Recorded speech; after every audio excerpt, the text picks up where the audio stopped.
따라서 하시겠습니다. 지금 준비합시다. 지금 준비합시다. 네, 준비합시다. 저는 여러분에게, 여러분은 저에게 지금 준비합시다. 준비합시다. 아멘. 한국 사람들의 빨리빨리 문화는 유명합니다. 오래 참기 힘들어합니다.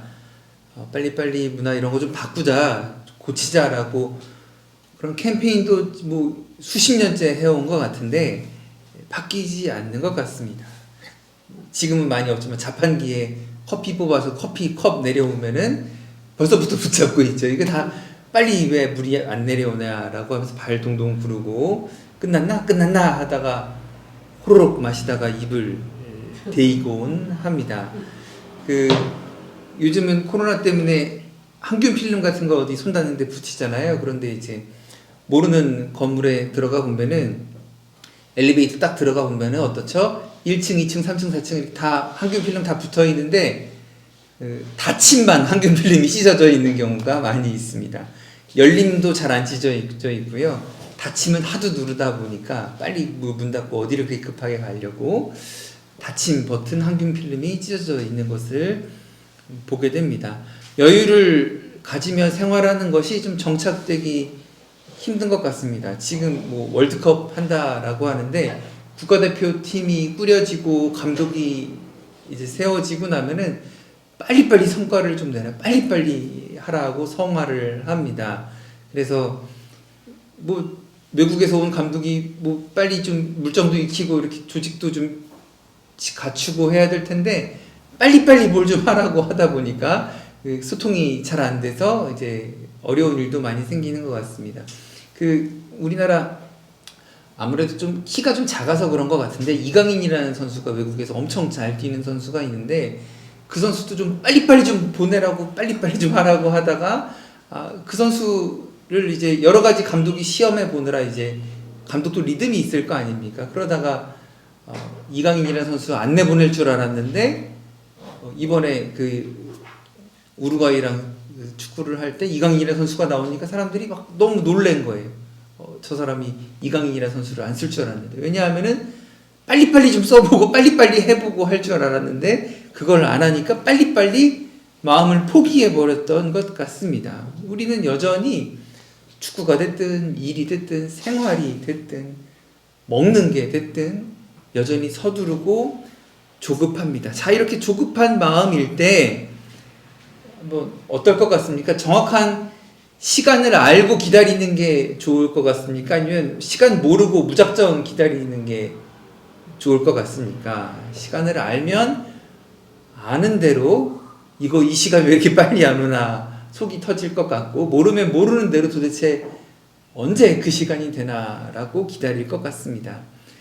오늘 한 교회에 1년 주기가 시작되는 재림절 주간을 시작하면서 재림의 때가 어느 때인지 대림절 주간을 시작하면서 주님께서 다시 오시는 재림의 때가 어느 때인지 그게 몇 시에 오는지에 대한 생각도 해봐야 될 것 같습니다. 그건 중요한 게 아니라는 겁니다. 몇 시에 주님 다시 오시는가, 몇 월 며칠에 주님 다시 오시는가가 중요한 게 아니라 한번 따라해 주시겠습니까? 그때 나의 모습이 어때야 하는가? 주님 다시 오시는 오늘 이 대림절이라는 주간을 지나면서 주님의 재림을 생각해 볼 때, 묵상해 볼 때 우리는 그때와 시가 중요한 게 아니라 우리가 그때 어떤 모습이어야 하는가가 중요하다라는 것입니다. 그 날과 시를 알면 어떻게 하겠습니까? 그때까지 마음을 놓는 게 또 문제겠죠. 하나님의 자녀는 그래서 오늘 말씀을 통하여서 어떻게 우리가 영적으로 깨어 있어야 하는가라는 이야기들을 좀 두루 살펴보도록 하겠습니다. 첫 번째 교훈입니다. 한번 따라해 주십시오. 분명히 일어납니다. 분명히 일어납니다. 한 번 더 분명히 일어납니다. 분명히 일어납니다. 예수님은 재림에 대해서 모호하게 말씀하지 않으셨던 것 같습니다. 그 날과 그 때를 정확하게 짚어서 설명을 하고 계십니다. 이 말은 인간이 잘 알 수 없는 막연한 어느 순간에 모호하게 오는 게 아니라 우리가 살아가고 있는 그 시간, 어느 날, 어느 시, 어느 때에 재림하신다는 것입니다. 다만 명확하게 그 때와 시기를 우리가 지금은 알 수 없다라는 말씀이라는 겁니다. 그래서 재림의 가능성마저 의심해서는 안 된다라는 것입니다. 예수님께서 이렇게 말씀하십니다. 오늘 마태복음 24장에 나도 알지 못한다. 36절 그날과 그때는 아무도 모르는 하늘의 천사도 아들도 모르고 오직 아버지만 아시느니라. 주님 이렇게 말씀하신 이유는 제가 생각할 때는 아마 겸손하셔서 그러신 게 아닌가 싶습니다. 나도 알지 못한다. 오직 주님 아버지 하나님만이 아신다라는 말씀을 하는 거예요. 주님의 겸손의 모습으로 나도 알지 못한다라고 하는 것과 실제로 그 일이 일어나지 않는다라는 것을 착각하고 혼동하셔서는 안 된다라는 것입니다. 특정한 날이 분명히 있다라는 것입니다. 주님이 재림하시는 날입니다. 그러니까 어느 정도의 기간, 며칠, 몇 주간이 아니라 어느 하루 한때라는 것입니다. 정확한 날짜를 알려주신 건 아니지만 정확한 시간과 날짜가 분명히 있다라는 것입니다. 주님이 정하신 날이라는 겁니다. 37절을 한번 보시겠습니까? 여러분이 한번 37절 읽어주십시오. 노아의 때와 같이 인자의 남도 그러하리라. 노아의 때라는 말은 여러 날들을 의미합니다. 여러 기간. 노아야 방주를 만들어라 라고 해서 그 음성을 듣고 노아가 준비하는 기간이 있죠. 그리고 방주를 만들고 비가 내리고 비를 견디다가 홍수를 지내다가 또 나오는 기간. 노아의 때는 여러 날들이고요. 36절에 주님께서 말씀하신 그러나 그 날과 그 때는 아무도 모르나니 요거는 하루를 말하는 거예요. 하루. 뭐 우리말에는 잘 표현이 안 되지만 분명히 그리스 옛날 말로는 그게 표현이 되는 겁니다. 노아의 때는 여러 날들 여러 기간이고 그 36절에서 예수님이 말씀하신 그날과 그때는 하루를 말하는 거예요. 결국은 이 일은 어느 날, 어느 때, 어느 시간에 분명히 일어난다라는 말씀이라는 겁니다. 말씀의 두 번째 교훈이 있는데 한번 따라해 주십시오. 하나님께서 주도하십니다. 한 번 더. 하나님께서 주도하십니다. 마지막 날에 모든 사람은 다 심판을 받게 됩니다. 심판의 날에 사람들은 나뉘게 됩니다. 이전까지 함께 지냈던 사람, 같이 밥을 먹던 사람, 같이 친하게 손잡고 친하게 지냈던 사람이라 할지라도 그 향방이 달라지게 됩니다. 두 사람 중 한 사람은 데려가고 한 사람은 버려둠을 당할 겁니다. 40절 한번 다 같이 읽겠습니다. 그때 두 사람이 밭에 있음에 한 사람은 데려가고 한 사람은 버려둠을 당할 것이요. 버려둠을 당할 것이요. 어떻게 한다고요? 내가 혼자 도망간다가 아니라 버려둠을 당할 것이요. 그러니까 내가 주체적으로 내 마음대로 내 뜻대로 하는 게 아니라 당한다라는 거예요. 우리가 주체적으로 뭘 할 수 있는 일이 아니라는 겁니다. 이 사건을 일으키시는 주체는 따로 있다는 거예요. 그 순간에 후회해도 소용이 없다는 겁니다. 왜? 그때는 내가 의미대로 결정해서 도망가야지, 일로 가야지, 저쪽으로 가야지 라고 내가 주체적으로 결정할 수 있는 때가 아니라는 겁니다. 구원의 주체는 하나님이십니다. 아멘이십니까? 하나님이 주도하십니다. 그러니까 예수님께서 겸손하셨던 것처럼 우리도 겸손해야 합니다. 우리의 믿음 그리고 그 믿음이 드러난 삶을 겸손하게 살아야 합니다. 주님께서 주관하실 것이기 때문입니다. 그때에 가서 생각해보니까 내가 잘못했네. 이때부터 내가 잘해야지. 나 천국 갈게요. 이제 천국 갈게요. 나 이쪽으로 갈게요. 라고 그때 내 맘대로 내 뜻대로 결정해서 할 수 있는 게 아니라는 겁니다. 그때 가서 내 맘대로 얘는 좀 봐줍시다. 얘는 좀 힘들었으니까 얘는 좀 내 맘대로 내가 나 스스로에 대해서도 결정 못하고요. 내 옆 사람에 대해서도 내가 내 맘대로 결정할 수 없다라는 겁니다. 결정권이 옆 사람에게 있다? 아니에요. 결정권이 나에게 있다? 아니에요. 결정권이 주님에게 있다라는 것입니다. 44절 이러므로 한번 같이 읽겠습니다. 이러므로 너희도 준비하고 있으라. 생각하지 않은 때 인자가 오리라. 생각하지 않은 때 계속 반복해서 이야기하는 거죠. 주체가 누구다? 내가 아니다. 주체가 내 옆 사람이 아니다. 이 세상 살아간 동안 세상 권세 가지고 방귀 좀 뀌는 사람이 아니다라는 것입니다. 생각하지 않은 때에 인자가 오리라. 우리가 계속 반복해서 이야기하는 것, 우리가 겸손해야 된다라는 것입니다. 세상에 많은 지식과 많은 정보가 넘쳐납니다. 조금만 검색만 하고 조금만 물어보고, 야 여기 무릎 아플 때 어느 병원 가야 되냐, 허리 아플 때 어디 병원 가야 되냐, 요새 기침이 안 멈추는데 무슨 약이 좋냐, 물어만 봐도 정보가 넘치고 알만한 것들이 많아지는 세상입니다. 그러나 이 모든 것들이 마지막 날에 자랑할 것이 못 됩니다. 마지막 때에는 이것을 우리의 자랑거리로 삼을 일이 아니라는 거예요. 우리의 일상에서도 마찬가지 아닙니까? 생각하지도 못한 때에 다가오는 일들, 사건들,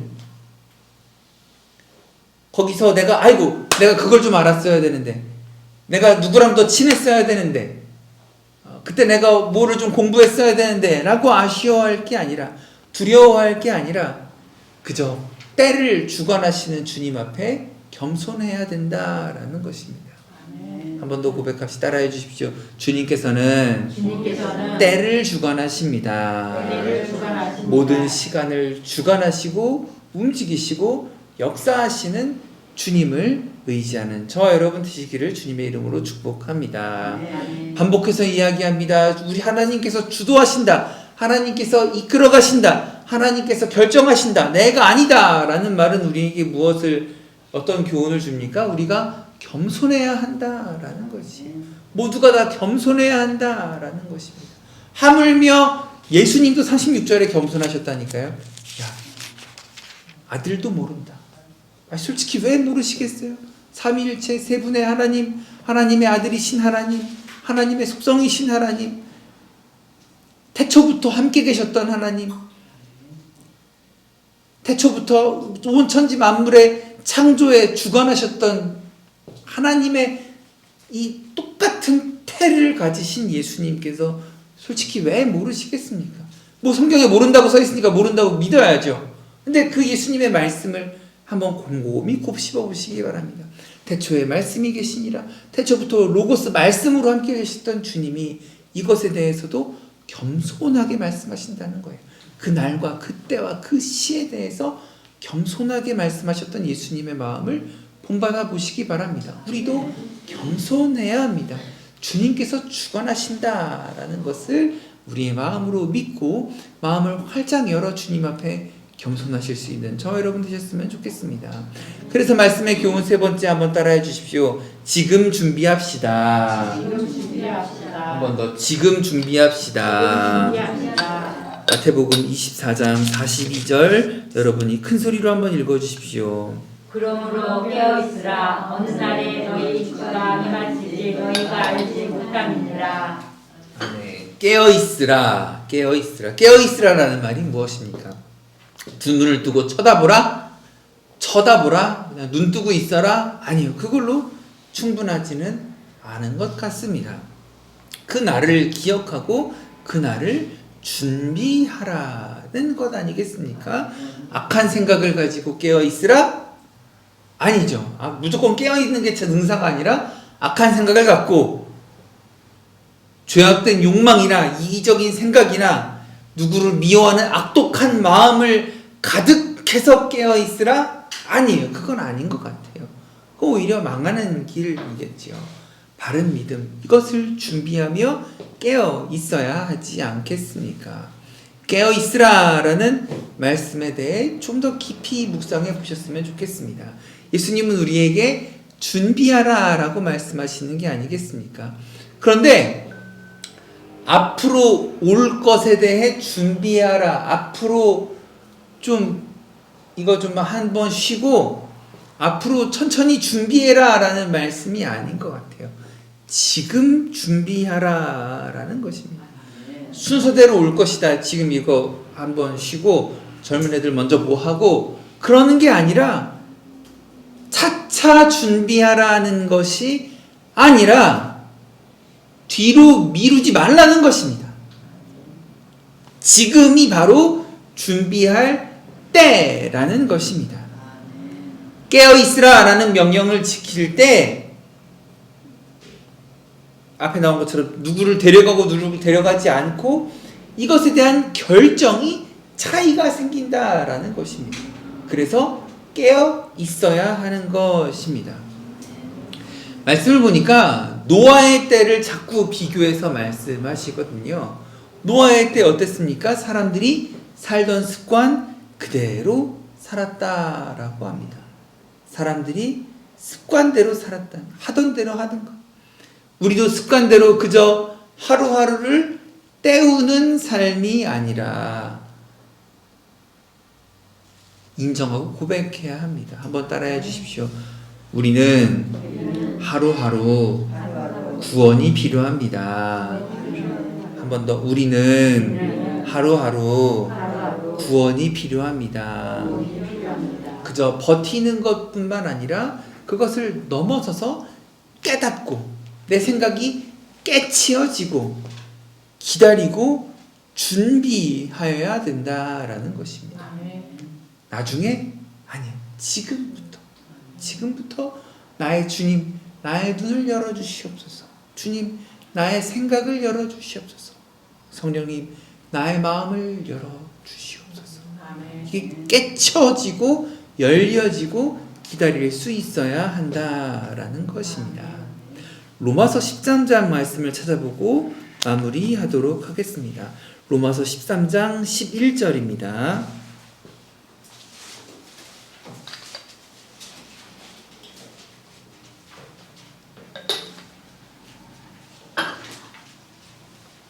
로마서 13장 11절부터 14절까지입니다.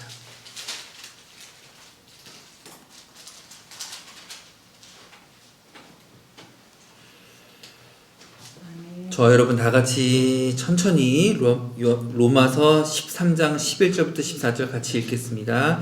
또한 너희가 이 시기를 알거니와 자다가 깰 때가 벌써 되었으니 이는 이제 우리의 구원이 처음 이를 때보다 가까웠습니다. 밤이 깊고 낮이 가까웠으니 그러므로 우리가 어둠이 이를 벗고 빛의 갑옷을 입자. 낮에와 같이 단정히 행하고 방탕히 하거나 술 취하지 말며 음란하거나 혼색하지 말며 다투거나 시기하지 말고 오직 주 예수 그리스도의 옷을 입고 정욕을 위하여 육신의 일을 도모하지 말라. 아멘. 그리스도인은 장차 천국의 시민이 될 사람들입니다. 물론 지금도 천국 시민이지만 현재 세상에도 살고 있습니다. 그래서 이 세상의 국적과 시민권도 가지고 있고 천국의 국적과 시민권도 가지고 있습니다. 어쩔 수 없이 이 땅에 살아있는 동안은 이중 국적자로서 살아가게 됩니다. 거기서 길을 잃지 말아야 합니다. 하나님의 자녀라면 천국의 소망을 잃지 않고 깨어 있어야 합니다. 왜냐하면 구원이 가까웠기 때문입니다.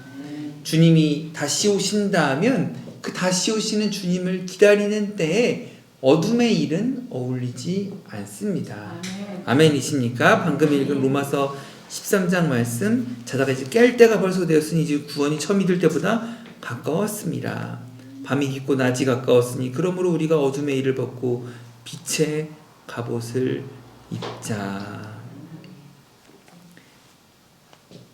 빛으로 오신 주님을 사모하시고 그 빛으로 오시는 주님의 곁에 서서 빛의 자녀답게 우뚝 서 있을 것을 꿈꿔보시고 그 비전을 같이 품어보시는 저 여러분 되셨으면 좋겠습니다.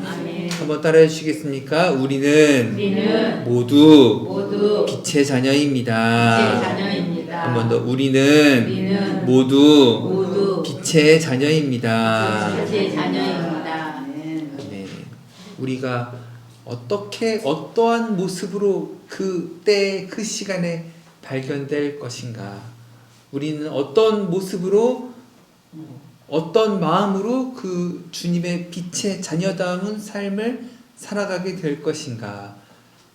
교회력의 한 해의 시작인 이 대림절을 지나면서 나의 마음이 빛의 자녀다운 것으로, 또 지금 준비하는 그 마음이 내 안에서 불일듯이 좀 일어나는 경험을 해보시는 저와 여러분 되시기를 주님의 이름으로 축복합니다.